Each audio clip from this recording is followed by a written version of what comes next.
So I was contemplating this idea that people desire power. And why do they desire power? Well, because they feel that they're powerless, basically. They feel that they don't have any power. They feel like they're not relevant or important or taken seriously. So they try and attain power, dominance, conniving, control, cunning, politics, force, what have you. There's so many different mechanisms that people use to attain power. And power is not necessarily an evil thing. Power is almost responsibility. Power is nothing more than responsibility. It is nothing more than just a functional way of having some kind of organization or control in your society or social circle or community or company or what have you.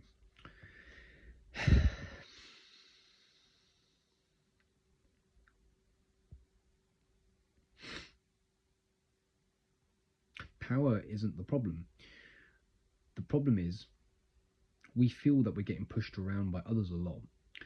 And we are, because as long as we are constrained by the emotions of fear and desire, which at their root have pain as their cause, or they have a feeling of lack or insufficiency at their core root. As long as these emotions run our lives, we will be at the mercy of others, even if we are a powerful tyrant. Think about it. That caricature of a tyrant, Commodus in the film Gladiator, is the best example of what a dictator looks like. He's all powerful in the eyes of others. He looks so great, so powerful, so insurmountable.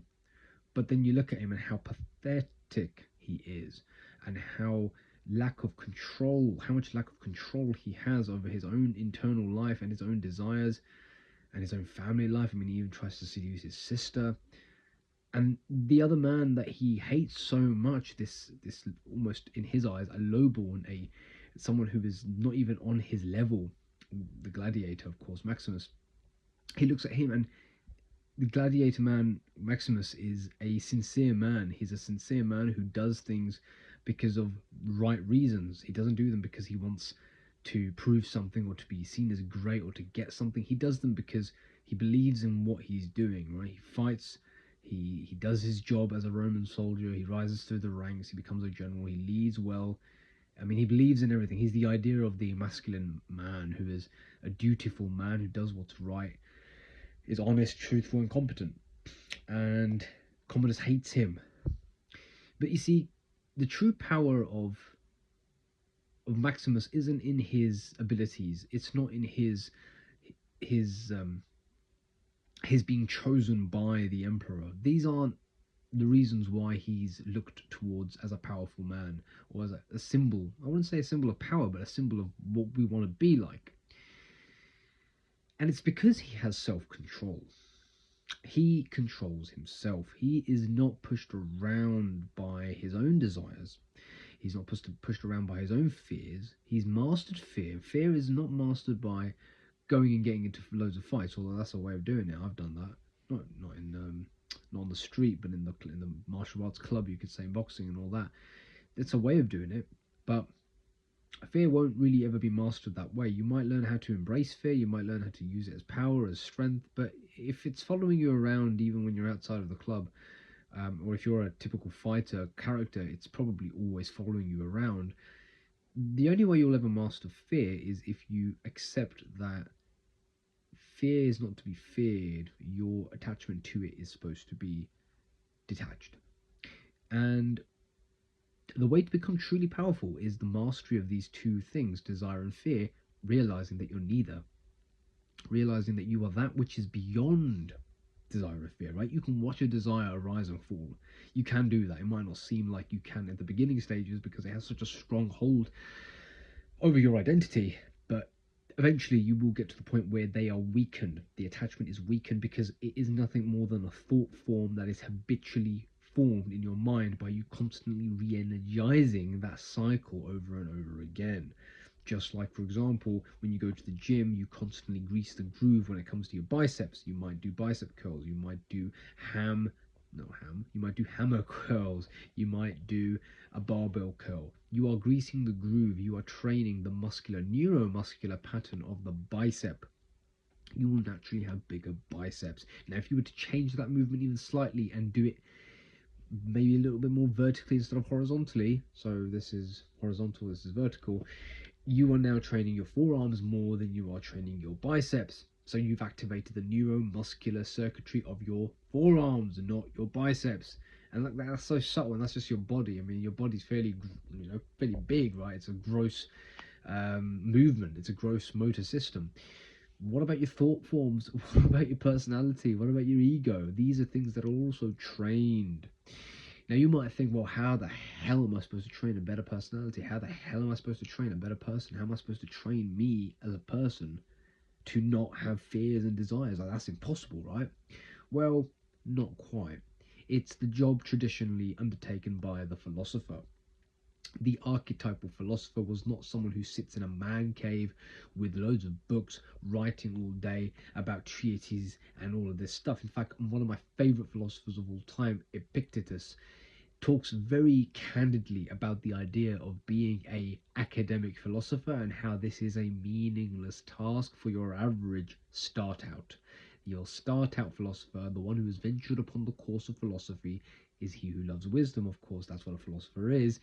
He is meant to master his mind first. He's meant to master his own self first. He's meant to master his own bad habits first before he ever tackles these questions of argument and syllogisms and refutation and making points, and then even further engagement with society, right? Because what use are you to anyone if you can't even help yourself? If you can't keep yourself grounded when a fear or a desire arises, how are you going to be able to teach anyone about it, and how are you going to be able to even convince anyone of anything?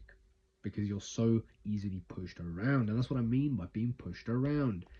I don't mean literally being pushed around, although it can manifest certainly as that. I mean your emotions being pushed around constantly by other people, feeling resentful towards people, feeling hateful towards people, feeling desirous towards people, feeling lustful towards people, feeling love. I mean, love and joy and connectivity are a sort of natural state of mind for a human being. They're a natural state of the soul. That is what you are at your core. That's being, that's God, that's divine. But it gets obscured by the ego mind, and the ego mind tends to run particularly on fear and desire. It's the cycle of fear and desire. It tends to be, if you watch your ego, the sense of I in your mind, in your head. I don't mean your actual self, because that's imperceivable. You can only feel yourself. You can't actually understand yourself. Just like God, you can't really understand God, but you can feel him through going deep in yourself, right? Or going deep into the present moment, or truly surrendering, or through deep prayer or meditation or contemplation. You can definitely get deeper in these things, but that's neither here nor there. What I wanted to say really is power comes from being the witnessing presence, non-reactive to the movements of the mind. Now, this is a teaching that's been talked about by Eckhart Tolle. It's been talked about by another teacher called Roy Masters. It's been talked about by many teachers, including, of course, the Buddha. Many teachers, Jesus as well, talks about it when he talks about being watchful, being watchful as if you are waiting for your master to arrive, and you never know what time he's going to walk in, so you want to be ready, right? You want to be ready. You want to be girded. And that's the state of presence, of watchfulness, that we're called to embody in our own consciousness. We're called to embody this heightened state of watchfulness.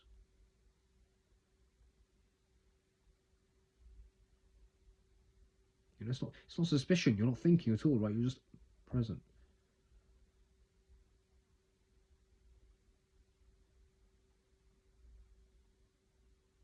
And very alert and very still. That's the state of presence we want to embody, and that's the presence that puts us into the present moment. And that's the presence that leads us to what we need to do in any given moment. Now, when you first do this, you will find yourself reliving conditioning. You will find yourself reliving hard eons, archives running through your mind. It's a terrifying procedure, honestly, but it's the path to liberation. You want to be free of your mind. You want to be free of previous conditioning. You know, you feel like you keep living the same cycle over and over again, and the same things keep happening to you. Well, yeah, they will keep happening to you because your mind is conditioned to be that way. But if you can go beyond the level of mind, you can recondition your mind to be natural, to be wise, to be harmonious. And it's out of that place all sorts of courage, all sorts of truth, all sorts of justice, all sorts of wisdom, all sorts of beauty. These things are perceivable in that state when you're beyond the mind. The mind can't perceive these things. I mean, obviously, you're a human being, you will perceive them eventually, but the mind doesn't understand these things. I mean, love doesn't understand it, courage doesn't understand it, generally speaking, right? It's got to have a rational reason behind it. You know, beauty again doesn't understand really beauty. Like, what's beauty? What is a mountain? What is a beautiful sunset? It doesn't make sense, right? But it hits us on a level that's deeper than thought, deeper than mind. And the mind again will always reduce something into some materialistic abstraction. It will always turn it into something that can consume or use, which is again the function of the mind. The mind is a logical problem solver. It isn't a truth teller. It's not the path to all wisdom. It's a logical problem solver. That's what it's meant to do. So yeah, you are not your mind. You're beyond the mind. So start watching your mind, and you will find the path to freedom. And that's all your task is to do, is just be aware. Watch your failures, watch your successes, watch all of it. Just don't, for the first few months, I'd say, just bloody watch everything. Watch yourself, watch your mind, watch. This is your task. You don't have to do anything. um I think there was another quote by Roy Masters: faith is realizing that you don't do anything anyway. Right? You don't do anything. Now, obviously, that might sound a bit scary to you. Like, what do you mean I don't do anything? Like, doesn't make sense. You don't. Your mind, your ego doesn't actually do anything. It's a tool to navigate problems, I'd say, but it's meant to be put away 99% of the time. You're not meant to use it 99% of the time. You use it for specific circumstances, organizing, planning, you know, stuff like that, but it's not actually anything to be used more than that. It doesn't need to be really used in communication. I mean, I suppose to learn the rules of language and argumentation and logic and structure, and just knowing how to structure thoughts is a good usage of the mind, I'd say. But really, it's not that important. I've noticed it's really not that important. To function in the world, you need a bit of mind. You need to have a mind that's at least well trained. But you'll only get that if you meditate and if you actually become conscious of your mind itself. Right? You're not gonna know this if you are in the level of form. You'll just constantly be thinking that every action you do is going to be something that's going to lead you to salvation, or has to lead me to salvation, or I'm not going to be happy here. That's, I think, the contract that most people are under, the assumption of being in bondage to. That what I'm doing has to make me happy. This what I'm doing has to make me feel great, feel awesome, feel happy, feel content, feel blissful. Right? That's salvation. We want salvation from the things we do. The things we do are not meant to give us salvation. The things we do things because they carry an inherent purpose or function or joy. You know, you're at work, you're there to earn a living, but you're also there to do the job. Right? If you go to human beings, if you look at human beings in various countries of the world, when they're just being in their natural state, they do work to keep their societies running, to keep human beings and our life ecosystems functioning. We work. That's the point of a job. We have a job so that we can keep things running. You don't need to have a fantastic big job that pays £1 billion. I mean, if you want a job that is going to allow you to save some money, fine, do that. You should probably do that, actually. I personally, at this stage in my life anyway, I'm not too concerned about security. I'm more concerned about expanding consciousness and really learning new things, meeting new people, and seeing different dimensions of myself. I'm still interested hugely in growth, as opposed to getting a fat salary. Although, you know, at some point I reckon I'd probably settle for that because, hey, I'm a human being. I'm meant to be a part of my community. I'm meant to help run it. I don't mean be Mr. King. I just mean I'm meant to be in a community. I'm meant to help run it to some degree. I'm meant to probably one day settle down and marry someone and have kids and run that. Oh, I say run it, I mean, and have a family and just be a part of that ecosystem. Like, these things are just part of being a normal human being, and they're not going to give you an inherent sense of salvation. That's not what they're supposed to do. Like, even I remember one guy once said, you know, you're never going to find a sense of purpose in your family. That's going to be your business or entrepreneur. I was like, what? That doesn't make any sense. I mean, you're just going to turn another activity into a source of salvation? No, the only way you're going to find salvation or peace is by completely going beyond the egoic mind, which is again a source of inner turbulence, because it will never be satisfied, because it's inherently a piece of equipment that needs to do something in order to even feel active, to feel useful. You, however, as a human being, the being aspect now, doesn't need that. You can just be, and obviously I'm not saying sit and do nothing for the rest of your life. That would be terrible, and I don't think you will do that. If you're in a state of presence, you won't do that. You won't just sit and do nothing. Like, you will sit, you'll become present, you'll become aware, and then things will arise that need to be done. The laundry, the cooking. You need to get up for your job. You need to press your uniform. You got to do these mundane things, but they are what need to be done. Right? The ego loves to think, oh, I need a bigger problem to solve. No, just solve the problems in front of you, and you will find life will take you where you need to go. Yeah, take it one step at a time. Don't try and be Mr. Grandmaster Magnus Carlsen, thinking 100 steps at once. Just think one step ahead, and that is enough. All right, peace be upon you.